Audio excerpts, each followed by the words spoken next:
Hello, whoever, whenever, whyever, and indeed whatever you are. This is Function Render Dream, aka Andy XR, from the Deforum Discord server, bringing you a new tutorial. I'm going to walk you through my process for creating what I call regular animations in Deforum. That is, animations that do not rely on an input source video going via ControlNet. I'm using the latest version of Automatic 11.11, version 1.6. I'm using an XL model, some hybrid video, a little bit of Parseq, and some audio. So hopefully, with all those pieces in place, that'll give you enough to get started with some of your own animations. So let's jump forwards in time to something which looks like the finished product. So I have this animation running of a nicely 3D rendered heart beating in time to a heartbeat, undulating clouds, and some funky colors. So this is the sort of thing which we're going to try to achieve. So here we are in Automatic 11.11. You may notice that mine looks a little bit different. I've actually stripped out some of the tabs, anything other than Deforum, text to image, image to image, and obviously the settings and extensions. And I've also configured it with this nice orange on black color scheme. Okay, so these are the default settings. I haven't pre-filled anything, so this is exactly what you will get when you first start Deforum. Everything is default. There we go. So the first thing we're going to do is choose a model. This is going to be an XL based animation. I've been using SDXL for a while now, and it's quite difficult to go back to using anything based on 1.5 once you've got used to using XL models. The quality is very impressive, the prompting is quite straightforward, and the quality is really high. If you're able to, I definitely advise that you get hold of some XL models and play around with them. They will eat up your resources a little bit more and things will take longer, but trust me, it is worth it. Today, I'm using a model called Protovision XL High Fidelity. I like this model because it has a baked-in VAE, so there's no need for me to choose an SDXL VAE. I can just leave it on automatic. Automatic will simply look for a VAE file with the same name as the model, and if there isn't one, then it won't use the VAEs. I've been using it for a while, getting some really good results. Walking down, because I'm using XL, I'm going to use a sampler, which works fairly well with the XL. So DPM++ 2SA, or one of the 2M Keras ones is quite good too. I'm going to use DPM++ 2SA. You don't need that many steps, so I'm going to leave it at 25. Now I'm going to generate a landscape orientated animation. I want to do something which is roughly going to fit within a 16:9 ratio. If you're not sure what the width and height should be to fit 16:9, I have this little calculator here called the aspect ratio calculator. You type in your width and your height, type in a width or a height in pixels, and it'll tell you what the other parameter should be. So if I go from 1408 to maybe 800, it tells me that the height should be 450 if I want to stick to 16:9. Okay, so I'm going to go for 1408, and it says the pixel height needs to be 792. So in here I find a width which is as close to 1408. There we go. And the height should be 792. So I'll set the height to be 792, as close as I can get. I'm going to go for 768. Using the sliders ensures that Deforum works basically. The sliders increment each value by 64 pixels, which is what we need. You can type in values into the width and height boxes, but then if they're not divisible by 64, then you could run into all sorts of exceptions and problems. So I strongly advise that you use the width and height sliders to set it. I'm going to set my batch name. Let's call it Pumpy Heart 1. I'm going to leave the seed random. I actually do have a seed I could use, but for this, I'm just going to leave it at random and we'll see what happens. So moving across to the keyframes, I'm going to use 3D mode. I'm going to leave the cadence at 2, which will work for me. However, if I were intending to put this piece of art somewhere where the quality really mattered, I always drop my cadence to 1. I'm not interested in having cadence frames which are filled in between each of your diffuse frames. I much rather use a low cadence, but you tune that to your taste. You could go really high and use optical flow to fill in the gaps. That's cool, each to his own. Okay, so I'm going to leave cadence at 2 for now.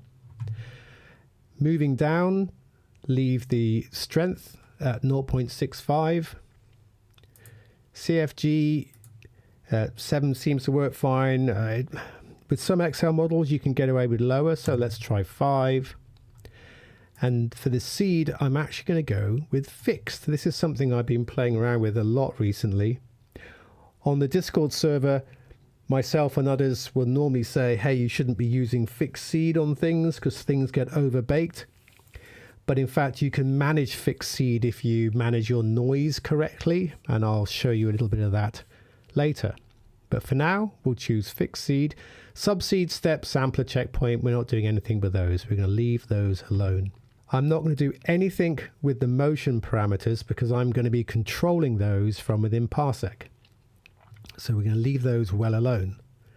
Over to the noise tab, I'm going to change my noise multiplier scheduling to be a little bit below 1. We want not too much noise because that can lead to overbaking. So we lower the noise multiplier so it lowers the amount of noise in the frames, which should help counteract the tendency to overbake your frames. And when I say overbake, I mean that kind of weird, really strong, high contrast images that some people get if they use fixed seed. But we can avoid that if we play around with our noise multiplier. In terms of coherence, right, so this again is something which I do a lot. Rather than relying on these color coherence algorithms, I have some images which contain colors I'd like to see in my animations. So I'm going to choose image, and now it wants an image path.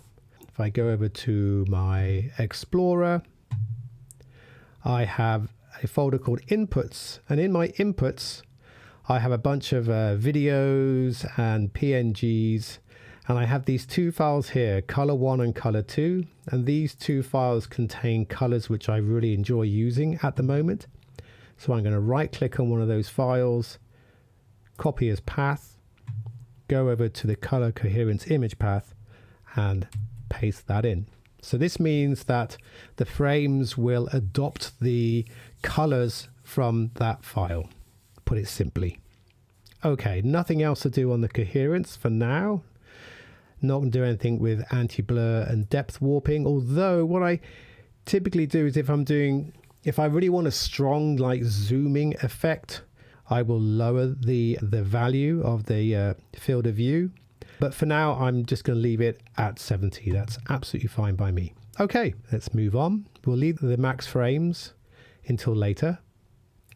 Moving on to prompts. Now, obviously, this is the default prompt, which you get when you first start Deforum. Rather than you watch me type in the prompt I need, I've got it handily prepared over here in a text file. So I have prompt.txt, take that prompt, copy all across, copy that, go back here, get rid of all this. Ignoring the lorers for now, we've got human heart with some additional weighting. So if you put your term in parentheses, and then you put a colon following the term, and then a love heart, I want a real heart, trippy colors, highlights, stormy, and some other bits. And those other bits are lorers. So I've got some lorers installed. One is called 3D Render Style for XL. I've got another one which is called Cloudify, and the good old Wowifier XL version. The 3D Render Style XL I've put away to 1, and it has a special trigger term called 3D Style. I have another LoRa here called Cloudify, and its trigger terms are either Cloudify, Cloud, Sky, Rainbow. I've left them all in because I want all of those things. And for Wowifier, its trigger words are Art by Moon Crypto Wow Wow Wow. And then my negative part of my prompt, I don't want any nudes. I have a textual embedding called SDXL. I don't want people, humans, faces, heads or bodies in my frames. So this prompt I have tested it, which seems to give me some really good results. As an aside, if you head over to the Automatic 1111 text to image tab, you'll see now in version 1.6 that they've broken down the different embeddings and LoRa's and checkpoints into separate tabs. So I have a textual inversion loaded into my system, and it lets you see that, and I can hit this little icon here, and I can put descriptions, and I put some notes in here. I have some LoRa's loaded as well. So if we look at the 3D render style one that we're using, if you hit this little tool icon here, you can specify the activation, trigger words. There's a random prompt which you can use to actually kick off a generation to actually test this LoRa. And it also shows you some of the tags that we use in training this LoRa, and it tells you which version of Stable Diffusion it's based on. So super handy. I'm really glad that they added that. And the great thing is I can just click on this and it puts it up here in the text to image prompt. So I normally do that. I highlight it, I cut it, I go back to Deforum, and I then paste it into my prompt. And the same applies with the negative embedding here. So this textual embedding is to be used in the negative prompt, and it will basically ensure that you don't get things like double-headed people in portrait orientated renders and other such gross abnormalities. All right, so that's the prompt. Now it's just one prompt. I just want the same thing happening throughout the video. However, there will be movement and change, but that's going to be supplied by a combination of hybrid video and Parseq. Okay, let's move on. Okay, this is where things get interesting. I said earlier on in my introduction that I'm not using any source videos going through ControlNet. However, there is a source video that I want to use, and that source video we will be passing on to hybrid video, and hybrid video will take the motion from that video and apply it to my animation. So the first thing we need to do before we can instruct hybrid video to do that is specify where the video is. By default, you get this URL, and we're not interested in that, so let's get rid of this. And now I need to give it a path to my motion source video. So I have some files over here, and I have this video here called Tubes. I'll play it for you. So I generated this in another software package called Magic Music Visualizer. This is actually a what's known as a GL shader. Super powerful. I can affect this. I can make it twist and turn and do all sorts of crazy things. Magic Music Visualizer is a pretty powerful bit of software. However, this is just a shader, and it's just running at a nice slow speed, and I rendered it out to an MP4. It's 1200 frames long. So this motion that you're seeing, not the actual content, but the motion contained in the video, will be applied via hybrid video to our animation. This is a technique I use a lot to provide motion in my videos. So that's the file that we're going to use. So I can right click on that, do copy as path, go over to the video init field and paste that in. That's it. That's all we're going to do for that part there. Nothing on mask init or image init. We're not doing any ControlNet stuff. And now we need to get hybrid video working. With hybrid video, we're not interested in compositing. That is, we're not going to blend in the content of that video that we specified in the init tab. So we leave hybrid composite set to none. We must do generate input frames, particularly the first time, because there are no input frames. So all that does is basically extract each frame from that source video and store it somewhere. We are, however, interested in motion. So we're going to take hybrid motion and set it to optical flow. And I'm going to use Raft for this one. There are different flow methods. I sometimes use disk medium. Oh, screw it. Let's use disk medium. And that's all we're going to do. If I were doing some compositing, that is blending in some of the video content itself, then hybrid schedules, comp alpha schedule is effectively a mixer. So 0.5 means taking half of the motion and half of the actual video source. If I drop this down to 0.1, then it means just taking the motion rather than the actual content. But as we're not doing any compositing here, we've set it to none. We don't have to worry about hybrid schedules. We can just leave this set to optical flow and choose your flow method.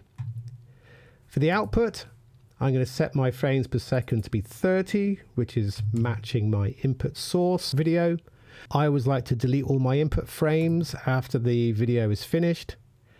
I will not delete all the images, because if you do this, then you won't be able to use Deforum's resume feature. So I always leave that switched off for now. And that's the settings. So that's all we're going to do here. So quick review, DPM++. We've set our width and height and our batch name. We've set up our keyframing, 3D mode, fixed seed, etc. Strength 0.65, fairly low CFG, and nothing in subseed step, sampler or checkpoint. We've got our prompt with some LoRa's in here. No control nets. We've specified our video source for hybrid video, and we're just going to use optical flow on hybrid motion. So that is that. Now, let's move on to Parseq. Now, I know from experience that when you first hear about Parseq or you start looking at it, it can be a bit of a minefield in terms of what you're presented with. There's a lot of detail here. When I first started to look at Parseq, I kind of gave up because I thought, no, this is way too advanced for me to get my little tiny brain around. However, after watching the tutorials that the developer created on his YouTube channel, and I'll put a link to those in the description below, Parseq all of a sudden became something which I really wanted to try. I have by no means cracked it. There's so much you can do in here, especially with the functions. I've still yet to wrap my head around almost all of the functions. However, Rubes provides some really good examples. He's got great documentation. His documentation is interactive. You can test things out before building your Parseq document. But the lovely thing is that Parseq was built exclusively to control Deforum.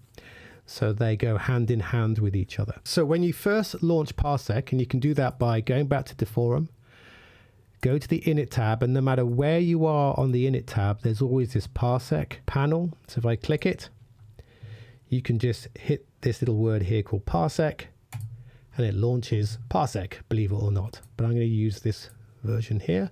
So the first thing I'm going to do is I'm going to give it a name, Heartbeat Tutorial.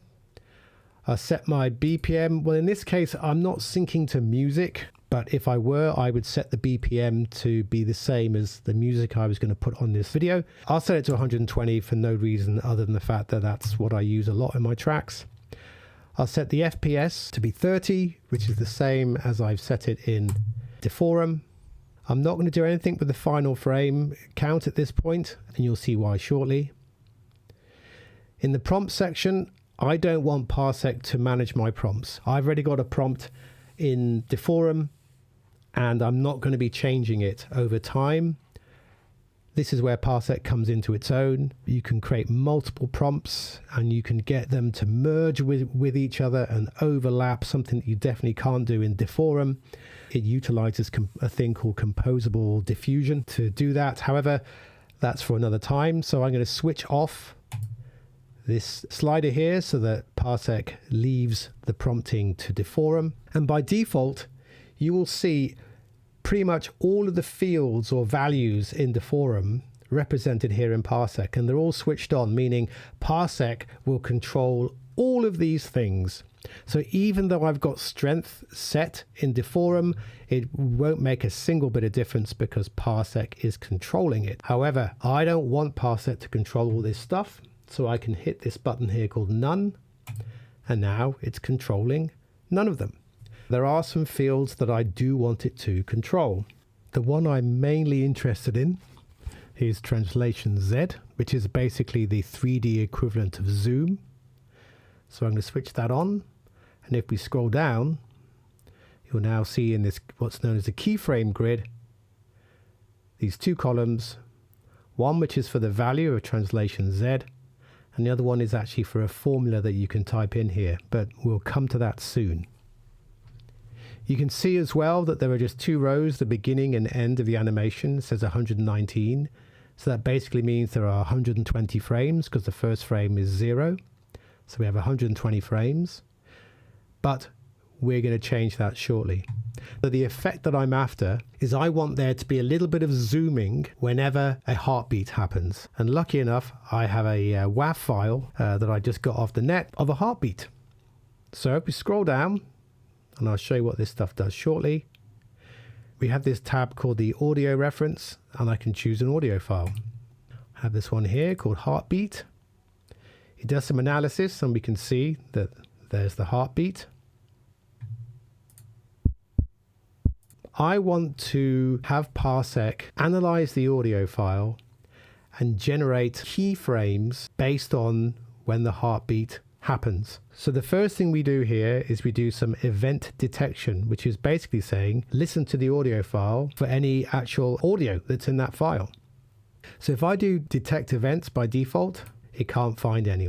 And that's partly because, or that's largely because, the heartbeats in this audio file are quite quiet. So the threshold at which the event detection happens is too high. So I need to lower that threshold.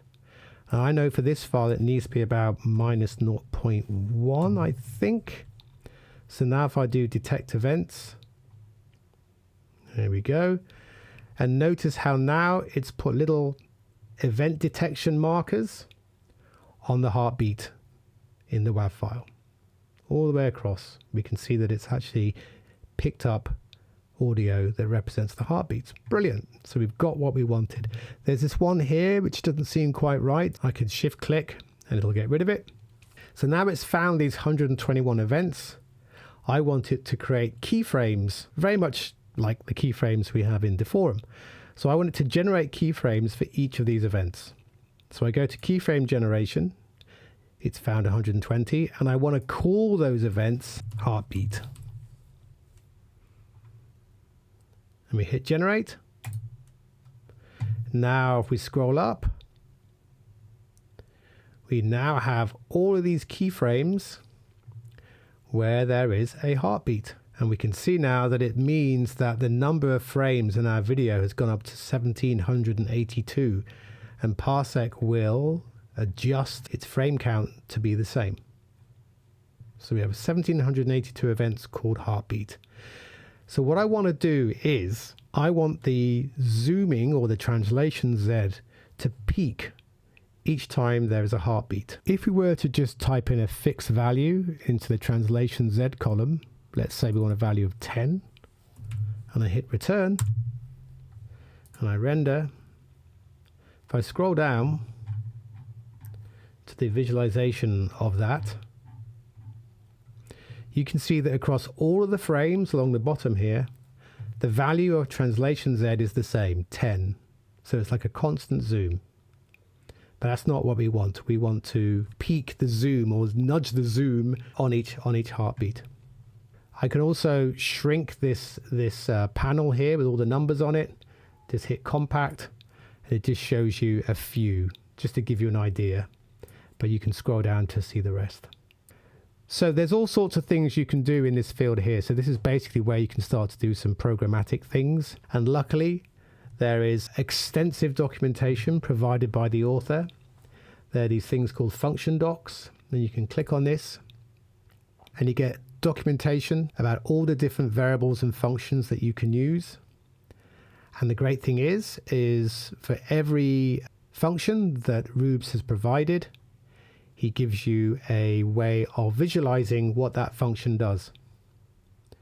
So for example, he has this L, linear interpolation. So if I had frame 0 set to 0 and frame 15, I want the the Z to be 500, if I type L in the first row, which means linear, it'll basically go from 0 to 500 in a linear fashion, which is exactly what you can see here. It goes from 0 to 500, then it goes from 500 to 250, all in a linear fashion.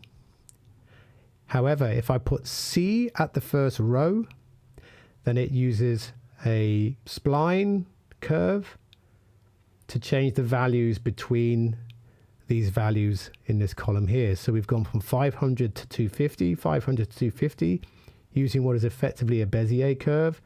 And then we've gone from 250 all the way up to 600 using another Bezier curve. Because there are no other values in these rows, it applies that curve to each of these values. I could, though, go to 250 and type L. And now between 250 and 600, it's a linear line. And it'll be a linear line going forward because there are no other values in these rows. The documentation is really, really powerful. Highly recommend it if you get stuck. So heading back to our translation Z formula field, what I actually want to do is I want the zoom to like accelerate on each heartbeat. And after some experimentation, I actually want it to be like a Bezier curve, so it sort of ramps up rather than just go straight up in a linear fashion. To picture that Bezier curve, there's a great website called cubicbezier.com. And you can basically drag these handles around to describe the sort of curve that you're after. So this one is kind of slow, then accelerates and then slows. I maybe want it to be a little bit more super fast, like peak like so. So maybe a curve like that. And here are the values that represent that curve. So I can use copy. I'll just copy the values. Go back to my document. And now I can use a function called Bez. So I type B-E-Z. And in here I'll put the values. Deforum needs zeros in front of here, or rather Parseq needs them. So I'm going to make sure we got 0.97. And I can hit return and render. But of course we won't see anything because it starts at 10. There's no ending value. Okay, so it's just a flat Bezier curve. There's no way that you can detect that that's a curve. So what I can then do is I can say, well, I want it to go up to a value of 20. If I try to render that now, you'll get an error. And the reason why we get an error is because we have a named parameter, 2, but none of these are named. So we need to name these. This is actually called X1, Y1, X2, Y2. As you can see, we have this grand curve, but it's spanning across all the frames, which is not what we want. We want it to be on those keyframes that we extracted with Heartbeat. First thing we do is we want all of these values to be the same so that this curve is applied on always going back to the value of 10. So I can do a bulk edit. I can say if the info field contains the words heartbeat, change translation Z value to be 10. Hit apply. And now they're all at 10. And now we have lots and lots of curves. I can zoom in, so I can either hit the plus to zoom in, or I can drag this handle here and I can move this to see the first few frames. And now we have Bezier curves where the zoom is at 10, it peaks at 20 on the heartbeat and then drops back to 10, peaks at 20, drops back to 10, etc. There is an issue though, because you can see that the curve here would take longer than the curve here. This is steeper. So we need to make sure that the time it takes to go from the minimum up to the peak is the same no matter the distance between these heartbeat events. So luckily we can instruct Parseq to do that for us. If we go back up to our formula, another parameter we can add to the Bezier function is called in. which means in how much time should we go from the min to the max. And you can specify it in beats, you can specify it in frames. I'm going to say I want to go from the min to the max, which is go from 10 up to 20 in 3 frames. I think you can just type 3, actually it defaults to frames, so I'll do it in 3F. If I re-render, now we can see that these peaks, or the distance or the time it takes to go from 0 to 20 is the same regardless of the distance between the beats. So that's exactly what we want. It'll be more consistent. However, there is one other issue here, which is notice how it starts at zoom at 10, it goes up to 20, and then it goes back to 10 again, which basically means the effect of that is you would see the video pump forward on the heartbeat, but then it would go backwards again because it's gone back to 10. What we want it to always be moving forward, always zooming inwards, and then zooming in faster on each heartbeat. So there are some more parameters we can play around with on the Bezier function, and one of them is called from. So I've copied it into my buffer. I've got this here called from, so I can say start from 10 times the number of frames that have the word heartbeat in them. So that has the effect of making sure that the starting value is always increasing. So that number 10, that moving forward by a value of 10, will be respected. It'll always be happening. And likewise, we need to adjust the to parameter to be very similar. So I edit this field.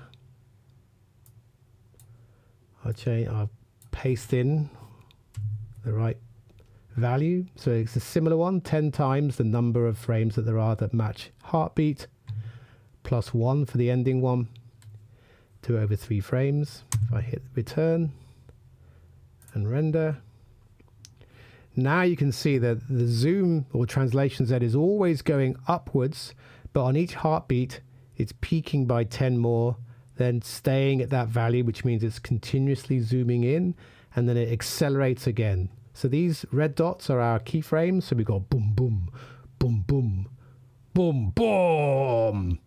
And hopefully he hasn't died after this, as he'll need some resuscitation. But no, it's because our zoom is quite zoomed in, so we can see that the lucky gentleman is definitely alive, which is a godsend, may I add. Okay, so now a lot of that might be a bit complicated. It is actually. I got this information from Rubes' tutorials, but it's certainly worth playing with. And it's quite easy to basically visualize what's happening here. So that's what we're going to do for that one. All it's going to do is zoom in on each heartbeat. Well, how do we get Deforum to respect this? So at the bottom of the interface, we have this upload output. I can click this. And now I have a URL that I can specify in Deforum. So I click copy URL. I head back over to Deforum. I go to the init tab. Doesn't matter where I go in these inits, image, video, mask, it makes no difference. You open up the Parseq section and you paste in that URL. So now what that means is that even though in the motion we've got a translation Z value of 1.75, that will be ignored because Parseq will take over and control that. That should be enough. So let's hit our generate button and we'll come back and see what's happened. There's one more thing to point out. The max frames has been set to 120. However, when you specify a video in the video init, the number of frames that your animation will take is actually going to come from this video. So I've named this file with the number 1200 in it to remind me this has 1200 frames. So it doesn't really matter what I set my max frames to be. If I have anything in video in it, it'll use these frames instead. So this animation will be 1200 frames long. Right. I'm going to hit the generate button and I'm going to speed this up so you don't have to sit here. It is XL, it will take a while, and we'll see what it looks like. Okay. So while this is rendering, there is a way of being able to get a preview of how your animation is working out. If you head over to the settings and go down to Deforum, you'll see there's this option here called Generate Preview Video During Generation. I've had it switched on, concurrent, which means it won't pause, and it'll generate a preview every 20 frames. So if I head over to my output folder, Pumpy Heart 1, if I go down to frame 20, we're currently at 453. If I scroll down, you'll find a file with the timestamp and a suffix of preview, and this gets updated every 20 frames. So if I double click on this, I can actually see how this is working out. And in fact, we don't even have to finish our render. I could stop it now because I'm really happy with this. So as you can see, we're always zooming in quite slowly, but on every heartbeat, it's jumping forward. You should be able to see that. And what Stable Diffusion is doing is, as that heart fills the screen, it obviously wants to render a heart, so it'll get redrawn. And also you can see how the motion that I provided in that input video is making the clouds all washy. I've got rainbows that are roughly following the spiral that is coming in the motion video.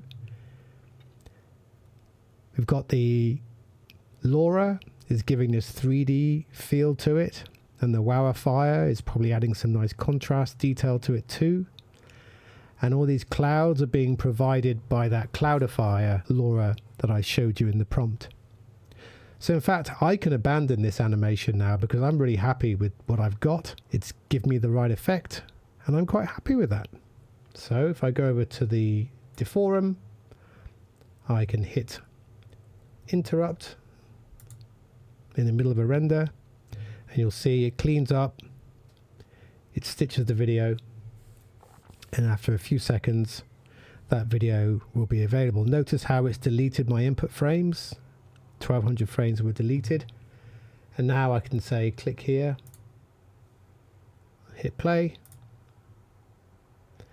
and now I have a pretty wacky animation of a heart with a translation Z reacting to the heartbeat audio file. Okay, so that's pretty much what I've been doing most recently. I've been using different animation sources, different source videos to provide motion for my animations. So as an example, if I go back to my files, I've also prepared some vertically orientated video sources. So I have this like a mandala effect, which I'd like to use in one of my animations. Also using Magic Music Visualizer, I've got some audio reactive visuals as well, which again I can use as the source for motion in my animations. And it's well worth, when you're using hybrid video, it's well worth playing around with the composite settings as well. So if I set this to normal, this hybrid schedule becomes relevant, and I can start to mix in the content with the motion. I can make it all content by just having this value set to 1. Or I can set it 0.5, which will do a nice blend. That's probably not the best explanation of Compile for schedule, but you'll find good ones on the Discord server. So that's definitely worth playing with. But for now, I've just been experimenting with motion only, which I'm getting a big kick from. And you might want to try different flow methods as well. So that's it in a nutshell. There are other things that I can do. So for example, I could do a little bit of control network. And what I like to do, I like to enable a control net slot, but I bring in a totally different video and see what impact that has on my animation. So I might mix this spiral video with its motion with a control net maybe set to canny, and I have no idea what happens. I just like to try it out and see what results I get. So I hope that was useful for you. Rendering with XL does take a lot longer than the 1.5 models, but I normally have something else to do while it's rendering. And then typically what I will do is, once I've finished my render, I will take that video file and I'll drop it into Topaz, and in